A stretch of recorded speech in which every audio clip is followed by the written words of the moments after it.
മകീര നക്ഷത്രം. മകീര നക്ഷത്രക്കാർ പൊതുവെ നിഷ്കളങ്കരാണ്. അതുപോലെ തന്നെ ഇവരുടെ ഒരു ചിന്തയിലും പ്രവൃത്തിയിലുമാണ് ഇവരുടെ എല്ലാ കാര്യങ്ങളും ഇരിക്കുന്നത്. ഒരു കാര്യത്തിനിറങ്ങിയാൽ അവരത് ഭംഗിയായിട്ട് ചെയ്യുകയും ചെയ്യും. ഇവർ നിഷ്കളങ്കരായതും കൊണ്ട് തന്നെ ഇവർ പലപ്പോഴും പറ്റിക്കപ്പെടാറുണ്ട്. മറ്റുള്ളവർ ഇവരെ ചവിട്ടിത്താഴ്ത്താറുമുണ്ട്. ഒരു നല്ലൊരു ആകർഷണ സ്വഭാവമാണ്. അതുകൊണ്ട് തന്നെ ഈ ആകർഷണം നിലനിർത്താൻ ശ്രമിക്കുകയും നല്ലത് പറയാൻ ശ്രമിപ്പിക്കുകയും ചിലപ്പോൾ ഇവർ ചെയ്യാറുണ്ട്. അതുകൊണ്ട് നിങ്ങൾക്ക് സന്തോഷം ചിലപ്പോൾ വളരെ കുറവാകാനും സാധ്യത വളരെ കൂടുതലാണ്.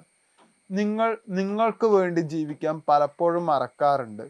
നിങ്ങൾ പരമാവധി നിങ്ങൾക്ക് വേണ്ടി ജീവിക്കാൻ ശ്രമിക്കൂ. ജൂലൈയിൽ സിബ്ലിങ്സ് ആയിട്ട് കുറച്ച് ബന്ധങ്ങൾ ഉണ്ടാവാൻ സാധ്യത വളരെ കൂടുതലാണ്. ഒരു നല്ലൊരു ബോണ്ടിങ് തിരിച്ചു വരാം. അതുപോലെ ആത്മീയമായിട്ട് പ്രഭാഷണം, ക്രിയേറ്റീവ് ആയിട്ടുള്ള എന്തെങ്കിലും കാര്യത്തിൽ നിങ്ങൾക്ക് നല്ലൊരു അംഗീകാരം കിട്ടാനും സാധ്യത വളരെ കൂടുതലാണ്. നിങ്ങളൊരു എഴുത്തുകാരനാണെങ്കിൽ, നിങ്ങളൊരു യൂട്യൂബർ ആണെങ്കിൽ, നിങ്ങളൊരു കണ്ടന്റ് ക്രിയേറ്റർ ഒക്കെ ആണെങ്കിൽ അതിലെന്തായാലും ഗ്രോത്ത് നിങ്ങൾക്ക് ജൂലൈയിൽ കാണാൻ സാധിക്കും. ചെറിയൊരു യാത്രയുടെ നിങ്ങൾക്ക് ആവശ്യമുണ്ട്. ആ യാത്രയിൽ നിങ്ങൾക്ക് വലിയൊരു ഓപ്പർച്യൂണിറ്റി കാണാൻ കഴിയും. ജോലി സ്ഥലത്തൊക്കെ നിങ്ങളുടെ പേര് റെക്കമെൻഡ് ചെയ്യാനും സാധ്യത വളരെ കൂടുതലാണ്. ജൂലൈയിൽ മിസ്കമ്മ്യൂണിക്കേഷൻ ഉണ്ടാവും. സിബ്ലിങ്സ് ആയിട്ട് നിങ്ങൾ കൂടിച്ചേരുകയാണെങ്കിൽ അതിൽ പറയുന്ന വാക്കിൽ പ്രോബ്ലം ഉണ്ടെങ്കിൽ അതൊരു കോൺഫ്ലിക്റ്റിൽ വരാൻ സാധ്യത വളരെ കൂടുതലാണ്. അതുപോലെ പാർട്ട്ണറിൻ്റെ അടുത്തും എടുത്ത് മുഖത്തടിച്ച പോലെ ഒന്നും പറയാതിരിക്കുന്നത് നല്ലത്. വർക്കിനൊരു ഡിലേ വരാം. അതുപോലെ പേപ്പർ വർക്ക് ഇഷ്യൂസൊക്കെ നിങ്ങൾക്ക് ഉണ്ടാവാറുണ്ട്. നിങ്ങളുടെ സത്യം ചിലപ്പോൾ മറച്ചു വെച്ചിട്ട് അത് നുണയായി മാറാനും സാധ്യതയുണ്ട്.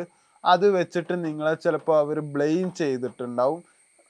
അത് വെച്ച് നിങ്ങളെ അവരെന്തായാലും ബ്ലെയിം ചെയ്യുകയും ചെയ്യും.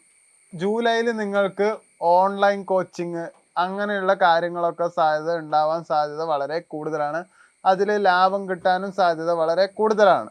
ആരോഗ്യപരമായിട്ട് നോക്കുകയാണെങ്കിൽ ത്രോട്ട്, കഫ് അതുപോലെയുള്ളതിൽ പ്രോബ്ലംസ് ഒക്കെ വരാൻ സാധ്യതയുണ്ട്. വൈകി ഉറങ്ങണം കൊണ്ട് നിങ്ങൾക്ക് തലച്ചോറുപരമായിട്ടും തലവേദനയും കൂടാൻ സാധ്യതയുണ്ട്. അത് കൂടിക്കൊണ്ടിരുന്ന അത് ഇനിയും കൂടുകയുള്ളൂ.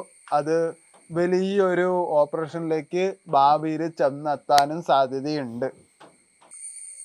ഞാൻ ആസ്ട്രോളജി പറയുന്നത് സൈക്കോളജിയിൽ ഞാൻ എലക്റ്റീവ് പേപ്പറായിട്ട് ആസ്ട്രോയും സൈക്കോളജിയും ഒന്നാണെന്ന രീതിയിലുള്ള ഒരു പേപ്പർ സബ്മിറ്റ് ചെയ്തിട്ടുണ്ടായിരുന്നു.